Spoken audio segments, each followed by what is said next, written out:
Le Grand Matin Sud Radio, 7h-10h, Patrick Roger, Cécile de Ménibus. Il est 9h19 ce matin, nous sommes avec Philippe Val, ancien directeur de Charlie Hebdo, essayiste pour son premier roman Allegro Barbaro aux éditions de l'Observatoire. Oui. Alors on va en parler en fait dans un instant sur cette virée assez rock'n'roll du côté de l'ex-Yougoslavie. Ça ressemble quand même à du vécu, quoi, hein, non ? C'est du vécu. Ouais. Ah oui, Ouais, c'est vécu. j'ai été hein. sur place pendant la guerre, oui, donc je sais de quoi je parle. Ouais. Au niveau des personnages, il y a des personnages beaucoup qui de vous. sont...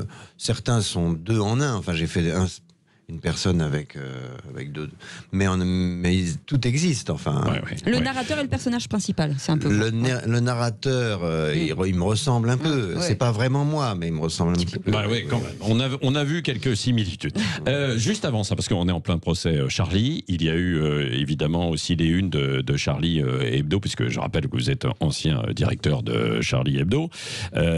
Qu'est-ce que vous avez pensé là, de la une cette semaine ? Plutôt Charlie ou Kouassi, et mettant en relief et soulignant l'ambiguïté de Mélenchon, Plenel, puis Tariq Ramadan également. Oh, je trouve ça formidable. Moi, je trouve ça absolument formidable. Je suis à fond pour. Ouais. Parce qu'on on se bat depuis les attentats contre ces gens. Donc voilà, tout ça Vous contre ces votez pas contre relativistes. Jean-Luc Mélenchon. Si je me suis fait sur France 2 gravement sur cette question-là, l'émission débat l'émission politique de France 2. Non, c'est la guerre. C'est la guerre. Et ça sera la guerre jusqu'au bout. Hein. Ouais. Oui. Depuis le début, et ça je trouve ça plutôt bien, c'est que effectivement, les responsabilités politiques, c'est-à-dire ceux qui ont laissé monter cet islamisme, cette fois sont clairement désignés, y compris par les gens de Charlie, ce qui est depuis un certain temps, et que c'est à gauche que ça se passe finalement. C'est un débat, enfin c'est une question aujourd'hui, une plaie béante, je pense, dans l'histoire de la gauche, en fait. Absolument, et puis elle se refermera plus jamais. Vous êtes, Philippe Val. Oui, bien sûr. Enfin, je viens de là. Dont vous venez. Si les gens qui disent que je ne suis plus de gauche, c'est que la gauche m'a abandonné. C'est pas moi qui ai abandonné la gauche. En abandonnant l'universalisme, en abandonnant, voilà. Enfin, il y en a deux, quoi. Ouais. Il y en a une qui n'existe plus pratiquement, c'est-à-dire la gauche tolérant, la gauche Badinter, voilà, c'est ça, voilà, c'est ça, on peut dire ça. Oui, la gauche, c'est cette gauche qui était plus tolérante, tolérante, universaliste, laïque, profondément laïque et républicaine. Est-ce qu'elle a disparu aussi avec Manuel Valls qui a disparu avant la présidentielle? Bien sûr, Manuel Valls incarnait ça, Cazeneuve aussi d'ailleurs d'une certaine façon. Oui, il pourrait revenir d'ailleurs, Manuel Valls, selon vous. Et pourquoi pas? Moi je trouve que c'est une personnalité politique de qualité. Oui. Et de l'autre côté, il y a cette gauche autour de Jean-Luc Mélenchon, beaucoup plus radicale sur les questions. On est revenu à 1917 là. On est revenu aux minorités qui veulent prendre le pouvoir par la terreur. C'est quelque chose d'inacceptable dans une démocratie moderne. Voilà, là vous voyez par exemple, j'entendais ce matin, enfin je lisais les journaux ce matin, ce qui se passe au Venezuela, Maduro qui est convaincu de crimes contre l'humanité, qui est quand même le grand copain de la France insoumise. Donc on sait bien où ça conduit tout ça. Et là on voit, c'est pour ça que la une de Charlie est importante. Il faut quand même dévoiler quelque chose sur cette gauche prétendument alliée, soutenant les plus faibles, les plus humiliés, etc. En réalité, mais ils ne soutiennent pas ouvertement non plus les musulmans fondamentalistes, parce que c'est ce qui est visé en fait derrière, quoi. Localement, les maires et tout ça, ils ont des accords avec des mosquées qui sont insupportables. Ça fait partie de ce dont on peut parler à l'occasion de ce procès quand même. Rappelez-vous tout de même la question de l'islamophobie, puisque en fait c'était ça dont on a accusé Charlie Hebdo. Et moi j'ai envie de vous poser une question aussi là-dessus, enfin plus exactement sur la liberté d'expression et de caricaturer. J'ai lu que le Jyllands-Posten soutenait Charlie. Donc le Jyllands-Posten, pardon, c'est le journal danois qui avait initialement publié les caricatures que vous avez republiées par solidarité après qu'ils ont subi des violences.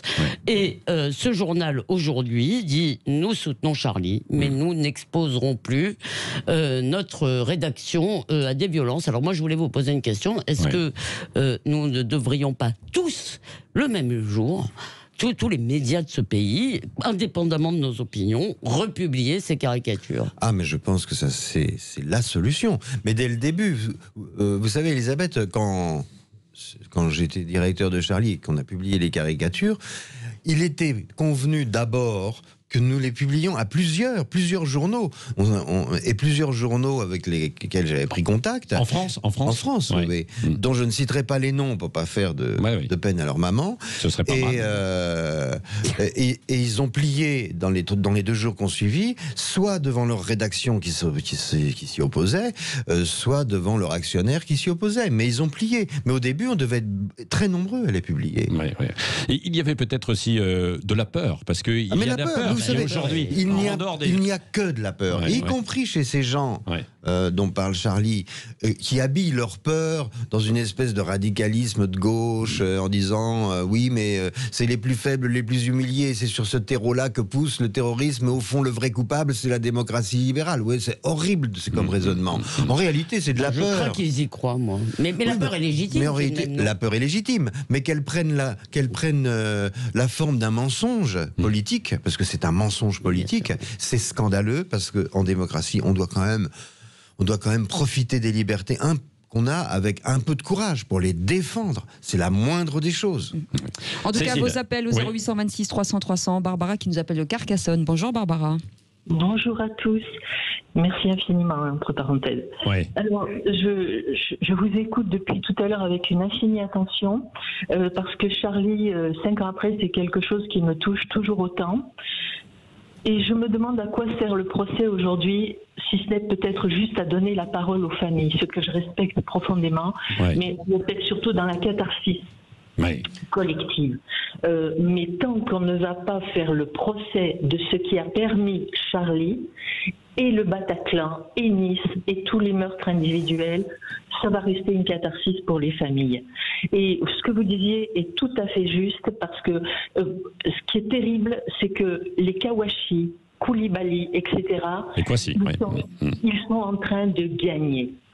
5 ans après, ils ont été tués, mais ils sont en train de gagner. Parce que si vous regardez la France d'aujourd'hui, 5 ans après Charlie, mais on a régressé d'une manière effroyable. Bientôt, une femme ne peut plus rentrer avec un décolleté. Dans les écoles, on ne serre plus la main des enseignantes femmes. On ne veut plus entendre parler. Dès qu'on ouvre le bec, on est islamophobe. Mais non, on n'est pas islamophobe. On est dans le pays des droits de l'homme et de la liberté d'expression. S'il y a une chose aujourd'hui qu'on doit défendre, d'ailleurs dans l'intérêt de tous les musulmans modérés, c'est la liberté d'expression.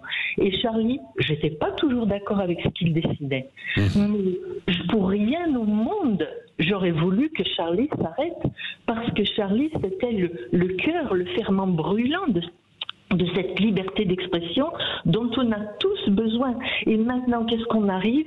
On arrive à voir que tout le monde, comme vous le disiez si justement, est bloqué, serre les fesses, dans l'autocensure, dans la peur. Mais on va tuer la démocratie, là. On est mal parti. Et j'espère qu'on aura le courage, au moins une fois dans ce procès de Charlie, de dire qui est coupable à la base. Parce que je suis désolée, mais si on prend l'affaire de Christchurch avec Brenton Tarrant, qui a fait un carnage, on l'a condamné illico presto à la perpétuité sans aucune possibilité de compression de peine. Et on a bien dit ce qu'était cet infâme individu, c'était un néo-nazi, ce que vous voudrez. Donc, Barbara, alors Philippe va répondre juste après une pause à votre question. Est-ce que ce procès, évidemment, va servir à quelque chose ? C'est ce que vous dites aussi. Et puis, c'est vrai qu'il se passe dans une relative, quand même, indifférence, en fait, ce procès aussi. Si. Quand vous regardez Messi dans la plupart des médias, parce que... il y a pourquoi ? On va voir ça dans un instant. Philippe, restez avec nous. Restez là, il est 9h28. Grand Matin Sud Radio, 7h-10h, Patrick Roger, Cécile de Ménibus. Et c'est la suite du petit déjeuner de l'actu. L'ambiance est plutôt bonne à l'intérieur avec Philippe Val. Allegro Barbaro, un roman aux éditions de l'Observatoire ce matin avec nous. Oui, alors Barbara a posé en fait un autre sujet, c'est en plein procès. Non, voilà. Charlie, est-ce qu'il va servir, est-ce qu'il sert à quelque chose? Oui, il va servir à quelque chose. De toute façon, les témoignages ont été incroyables, très importants. Et puis... c'est un procès technique. Alors, il est normal que l'intérêt international plonge un peu au milieu. Il va se retrouver un peu à la fin, je crois.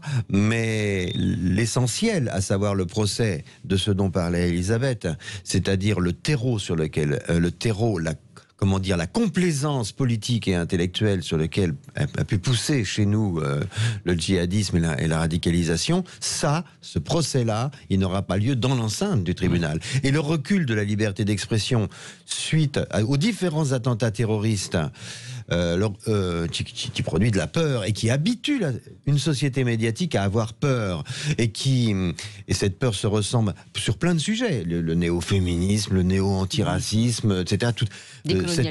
Voilà, c'est ça, c'est la cancel culture qui est en train de s'installer, c'est lié au terrorisme. Et ça, ce procès-là... Pourquoi c'est lié? Expliquez bien, en fait, pour aux auditeurs. Parce que c'est la peur qui vient d'en bas. Oui. Et non pas, l'État, il interdit rien. Au contraire, l'État, il nous protège. Mais c'est... Pardon? Non, vas-y. C'est la peur qui vient d'en bas qui fait que les gens s'auto-censurent. Et c'est une peur terrorisante qui vient tous du même concept politique qu'est... un gouvernement par la terreur,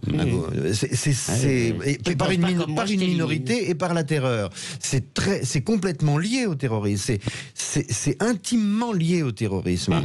Et je pense que le procès de ça n'aura pas lieu évidemment dans l'enceinte du tribunal, sauf quand Richard Malka prendra la parole, parce qu'il ne pourra pas ne pas parler de ça. L'avocat, oui, bien sûr.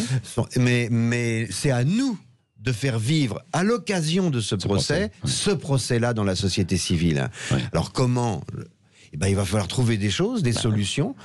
Par exemple, des prises de parole comme ça, tout le monde publie, comme dit Elisabeth Lévy, que tout le monde publie les caricatures, ce qui est notre rêve depuis longtemps, depuis des années. On rêve que tout le monde publie les caricatures. Juste une précision, je voudrais quand même rappeler aux auditeurs, moi ça me met dans une colère folle, qu'aujourd'hui, si vous voulez, il y a effectivement des islamistes qui se baladent tout à fait en liberté, font tout à fait leurs agissements. Ce sont les journalistes de Charlie Hebdo, c'est Philippe Val, qui, des années, qui 6 ans après l'attentat vit encore sous protection policière. Et ça, il faut quand même pas l'oublier. Ça veut dire qu'il y a vraiment un problème avec la liberté dans notre pays. Et autre chose qu'il faut relever quand même, parce qu'il y a des lots de consolation qui sont pas moindres. On est moins seul qu'à l'époque. On est moins seul qu'en 2006 quand on a publié les caricatures. Il y a plus d'intellectuels, il y a plus de personnes dans la société civile. On a, je pense, l'opinion avec nous. Alors, on n'a pas encore le Vatican de l'information, ça non. Mais c'est intéressant, c'est quoi le Vatican de l'information? Je veux dire l'autorité morale que le monde a sur le reste de la presse, si vous voulez. Bon, ça, on n'a pas, c'est pas gagné. Bon, bref. Mais en revanche, il y a islamophobe, quoi. Oui, voilà. Bon, enfin, ce qui est une connerie.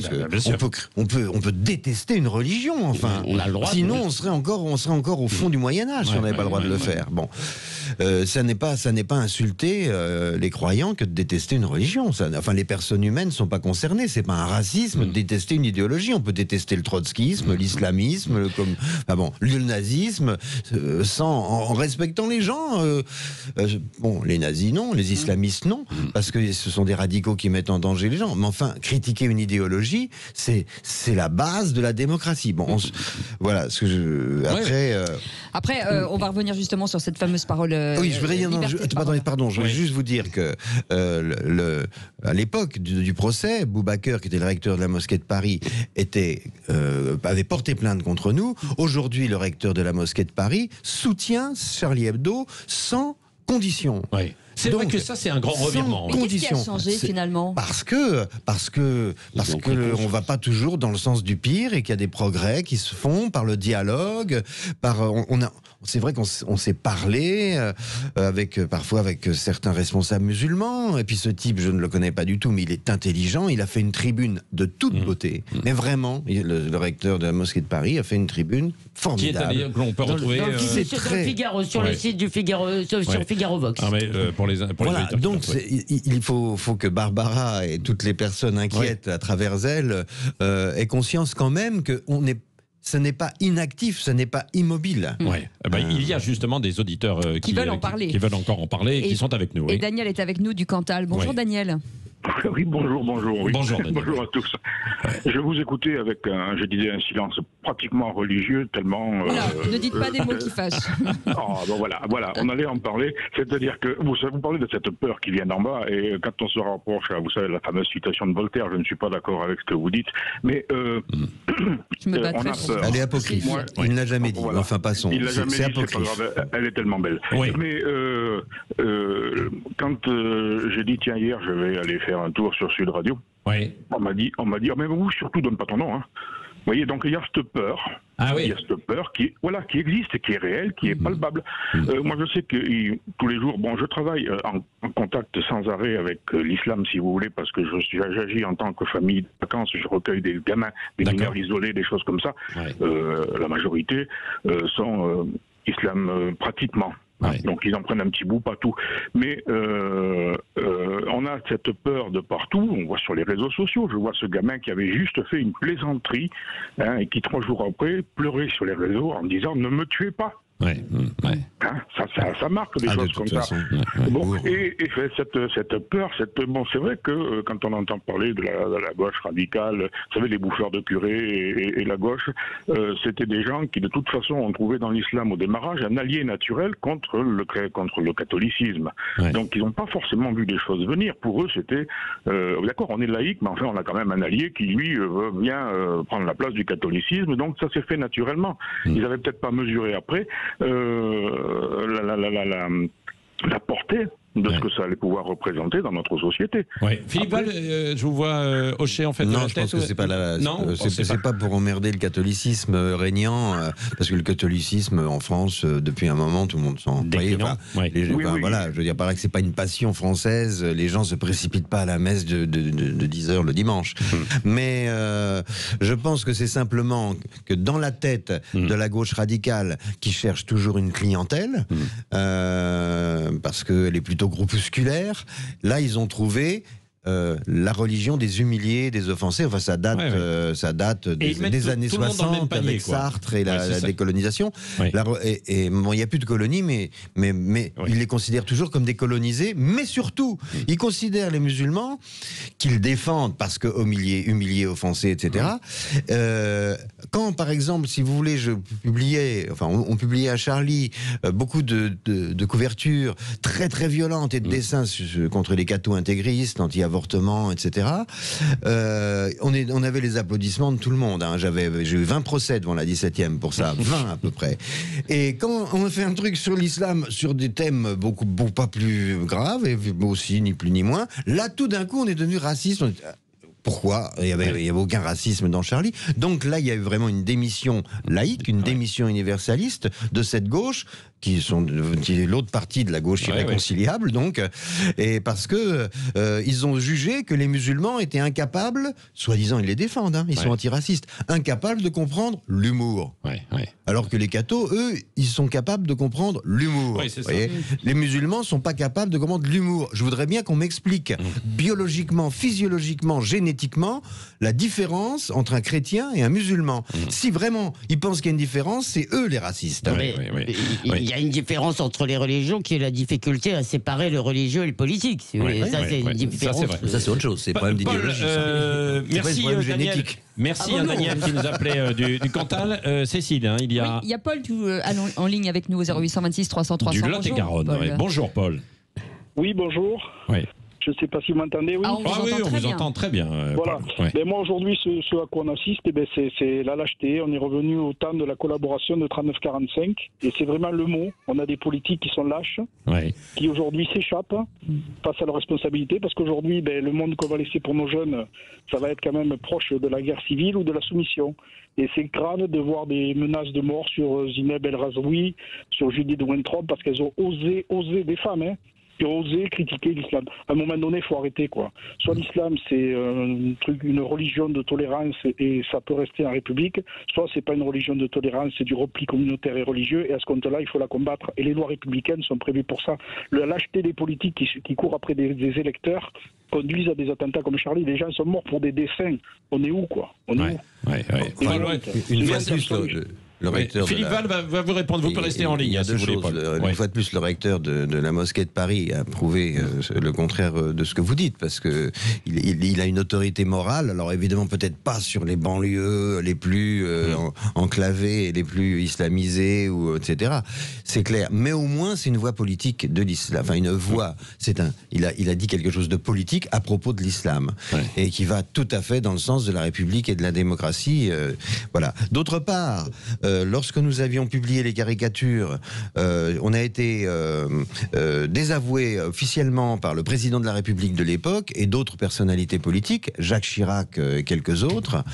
Et aujourd'hui, le président de la République soutient, ce qui n'est pas pareil. Le président de la République a dit le blasphème est un droit inaliénable en démocratie. Donc les choses ont quand même changé. C'est la première fois qu'un président de la République énonce ça de façon aussi claire, contre certaines tendances de la Cour européenne de justice. Donc, et de Madame Belloubet.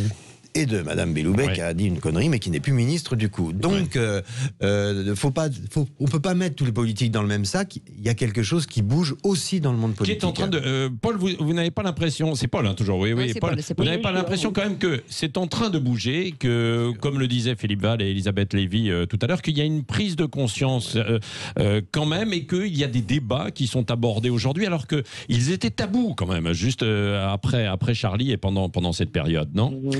Non, je ne suis pas du tout d'accord. Moi, aujourd'hui, je suis en zone rurale et j'ai des salariés qui sont tous musulmans. Donc, si vous voulez, c'est un sujet que je connais très bien. Ouais.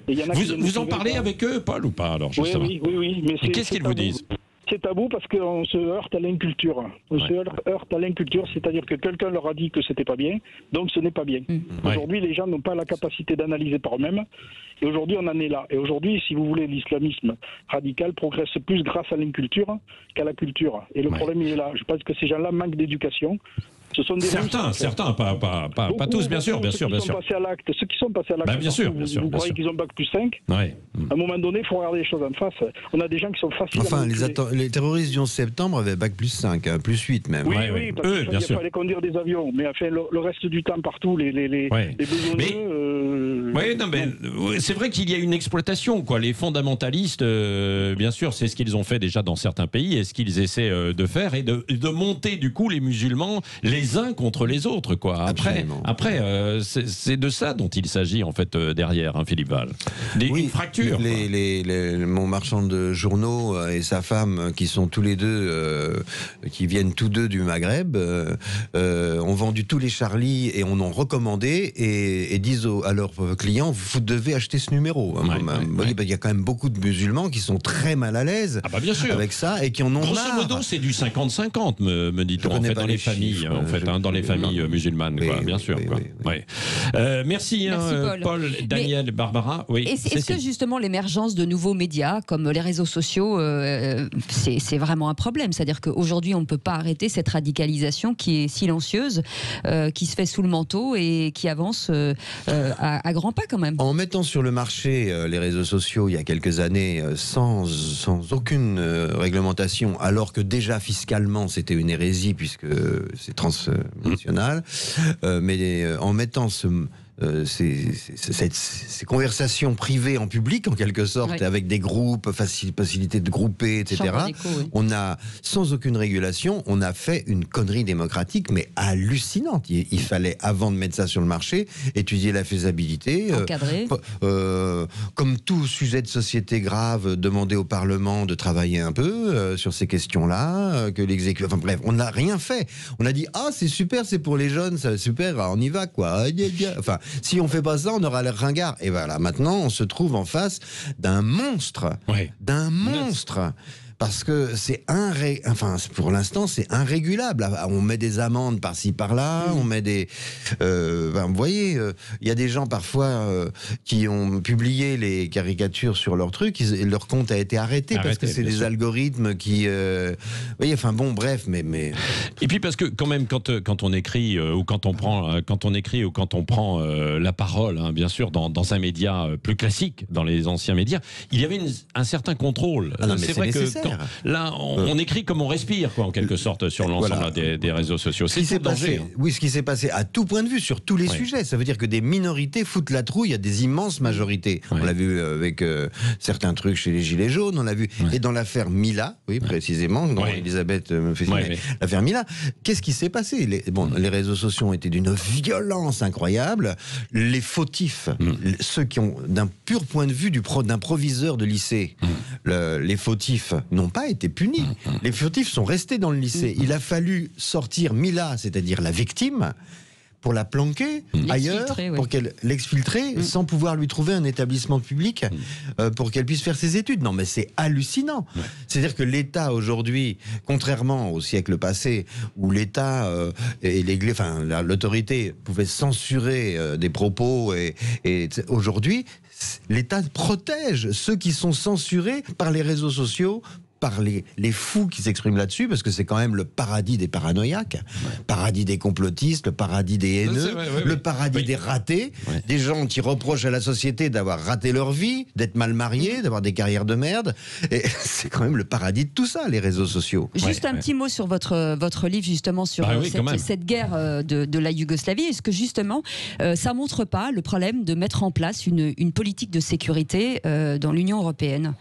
Mais je pense qu'on ne pourra pas mettre en place, comme vous dites, une politique au moins régulatrice, afin que la liberté puisse continuer à s'exercer sans que ça soit la guerre de tous contre tous. Il n'y a qu'à l'échelon européen que ça peut se faire, bien sûr, évidemment. Oui. Un mot, parce que vous y êtes allé, puis on vous retrouve à travers les deux héroïnes qui sont dans ce livre, Philippe Val. Qu'est-ce que vous avez perçu, vous, dans cette guerre de Yougoslavie? C'était un petit peu déjà ce que l'on vit aujourd'hui un peu en Europe, c'est-à-dire cette guerre entre communautés de gens qui n'ont pas réussi à vivre ensemble, quoi. Oui, j'ai écrit ce roman, ça faisait longtemps que je voulais l'écrire, ça faisait 20 ans que je voulais l'écrire. C'est votre premier roman, d'ailleurs. Mais c'est mon premier roman, je l'ai prémédité longtemps. Et donc j'ai écrit plein d'autres choses avant. Mais là, j'ai dit, il faut que j'y aille. Pourquoi maintenant?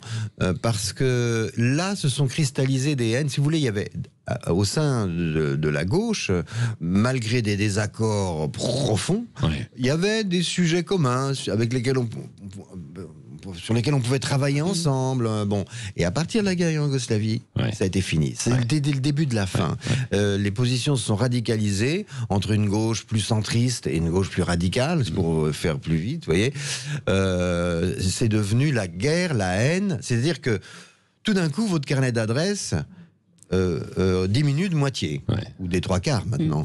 Et c'est vraiment sur des sujets tabous. Et ça a commencé là, avec une gauche souverainiste, profondément souverainiste, et une gauche qui est restée fidèle à l'universalisme. Comme Blum a voulu rester fidèle aux libertés en 1920 au congrès de Tours, et que le Parti communiste s'est créé contre lui. Voilà, bon, c'est pas forcément ce qui est raconté quand même dans votre livre. Non, il y a autre chose, il y a une histoire. C'est un roman picaresque. Ah oui, non, mais absolument, on parle dans un bar, il y a la musique. C'est tragique et léger en même temps. C'est l'histoire d'un groupe de rock qui pense que sa musique va réconcilier les gens et qui part faire une tournée là-bas. Ils n'y arrivent pas parce que c'est un pays en guerre, donc c'est des pieds nickelés, c'est vrai, qui s'enfoncent au cœur des ténèbres. Beaucoup d'anecdotes, il y a beaucoup de... Mais avec votre véritable expérience, c'est des vrais personnages. Et des vrais personnages. Qui ont existé. En tout cas, il faut à lire. Puis il est très sévère sur l'écologie. On aurait le temps d'en parler aussi pendant très longtemps. C'est vrai. Allégro. Sur l'écologisme. L'écologisme, exactement. Qui est plus proche de l'islamisme que de l'écologie. Absolument. On va pas refaire le débat parce qu'on l'a déjà eu ce matin, mais vous reviendrez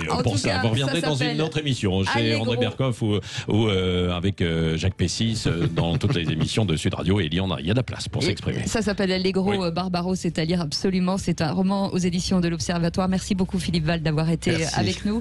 Et merci aux auditeurs d'avoir appelé. Il y a beaucoup de monde. Absolument. Et dans un instant, on va parler du patrimoine de l'automobile. C'est la journée européenne du patrimoine qui ont lieu ce week-end en France, 9h50.